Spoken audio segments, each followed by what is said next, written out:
రీసెంట్గా బెంగళూరు చెందిన ఒక ఐటీ ఎంప్లాయ్ అయితే ఒక డిటెక్షన్ సిస్టమ్ అయితే కనిపెట్టాడు. సో బెంగళూరు చెందిన ఒక ఐటీ ఎంప్లాయ్ గౌరవ్ సెన్ అయితే ఒక డిటెక్షన్ సిస్టమ్ అయితే ఫైండ్ చేశాడు. సో ఈ డిటెక్షన్ సిస్టమ్ వచ్చేసి పాట్ హోల్ అయితే ఐడెంటిఫై చేస్తుంది. సో బెంగళూరు చెందిన ఒక ఐటీ ఎంప్లాయ్ అయితే ఈ pothole identification detection system వచ్చేసి ఓపెన్ కోడెక్స్ యూస్ చేసి అయితే ఇది డిటెక్ట్ చేశాడు. సో ఇది ఎలా పనిచేస్తుందంటే మీ కార్ డాష్బోర్డ్ క్యామ్ యూస్ చేసుకొని అదైతే మీ పాట్ హోల్స్ అయితే ఐడెంటిఫై చేస్తుంది రోడ్స్లో. అండ్ మీ డైలీ ఆఫీస్కి ట్రావెల్ చేస్తుంటే ఆ ట్రావెల్ చేసే డిస్టెన్స్లో అయితే ఎక్కడెక్కడైతే పాట్ హోల్స్ ఉన్నాయో ఇదైతే ఐడెంటిఫై చేస్తుంది.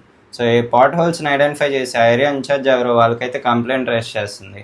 అండ్ ఇది బెంగళూరు చెందిన బీపీపీఎస్ అనే ఒక యాప్లో అయితే మీకైతే ఆ రోడ్డుకి సంబంధించిన ఏరియాకి సంబంధించి ఇన్ఛార్జెస్ ఎవరున్నారో వాళ్ళకైతే కంప్లైంట్ రైజ్ చేస్తుంది. సో ఇదైతే ఇతను రీసెంట్గా కనిపెట్టడం జరిగింది. అండ్ ఈ డిటెక్షన్ సిస్టమ్ కనుక రియల్గా వస్తే కనుక ఈ పాట్ హోల్స్ అయితే చాలా వరకు అయితే కవర్ అవుతాయి అండ్ యాక్సిడెంట్స్ అయితే తగ్గే అవకాశం అయితే ఉంది. సో బెంగళూరు చెందిన అబ్బాయి అయితే రీసెంట్గా ఈ డిటెక్షన్ సిస్టమ్ అయితే యూస్ చేశాడు. అండ్ ఇతను ఆల్రెడీ టెస్ట్ చేయడం కూడా జరిగింది. అండ్ టెస్ట్ చేసి 12 కిలోమీటర్స్ అయితే ట్రావెల్ చేశాడు. అండ్ ఆ 12 కిలోమీటర్స్ రేంజ్లో అయితే ఇదైతే 7 to 8 పాట్ హోల్స్ అయితే డిటెక్ట్ చేసింది అండ్ కంప్లైంట్ కూడా రైజ్ చేసింది. సో దీనివల్ల అయితే మీకు యాక్సిడెంట్స్ అయ్యే తగ్గే అవకాశం అయితే ఉంది.